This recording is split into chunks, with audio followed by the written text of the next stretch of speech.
Medical student sneaks into ward, put a gun in the patient's hand, then he woke him up by flicking his toes. He was greeted with a multitude of colorful balloons. The patient, who had been bedridden for a long time, had never seen such a scene before. Picked up the gun and started shooting. The balloons exploded one by one under his bullets. The patient was overjoyed. It was the happiest night he had ever spent in the hospital. The loud noise drew the attention of the nurses outside, but the head nurse told him not to worry about anything. It wasn't the first time Patsy had done this. As the kindest doctor in the hospital, he always wanted to help all his patients get their wishes. For example, if a child wanted to see a clown, he would put on a little red ball for enemas. He would dress up as a clown to entertain them. If a religious patient was unhappy, he would also dress up as an angel. He would show up at their bedside early in the morning. He would recite the Bible aloud. So much for the patient. Patch became the most loved doctor of all time, but it disgusted the dean. All his life he had been serious and cold. He believed that doctors should be cold and authoritative. He didn't care about his patients' moods and likes and dislikes. He didn't care. To punish Patch. The dean ordered him to take a year off from school. He was to return to school after a year of reflection at home, but Patch couldn't stay. He thought that since the dean had forbidden him to enter the hospital, why don't he just open his own hospital? And he wanted to do what was best for the patients. Open a free hospital. Patch said he would do it. The next day, he took his girlfriend and chose the location of the hospital. When he found out about his plan, many of his friends came to help. Some were patients who had recovered from the previous hospital. Some were nurses who were good friends of Patch's. Soon Patch's free hospital was successfully completed. They didn't miss a single opportunity to help the patients. Mothers and daughters who were unable to see patients in the general hospital because their health insurance cards had expired, patients who had to wait in line in front of the community hospital because of poverty. Patch would also bring all of them to the free hospital. Here he can make the patients as happy as he wants to, help them to have a better treatment, but at the same time, the hospital supplies are getting low. Even the most basic alcohol and cotton swabs are depleted. To get supplies, Patch had to turn to his old bosses. He had a friend pretend to be a corpse.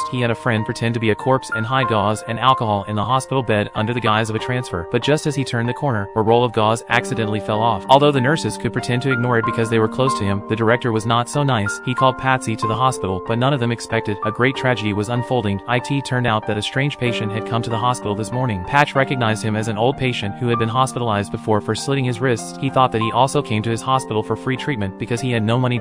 So he gave the patient to his girlfriend to take care of him. But that night the patient called for help and invited his girlfriend to his house. A gun was used to end the lives of two people. After knowing this news, Paige was devastated. He could never have imagined that the kindness of his girlfriend and himself. He could never have imagined that his and his girlfriend's kindness would end in such a cruel end.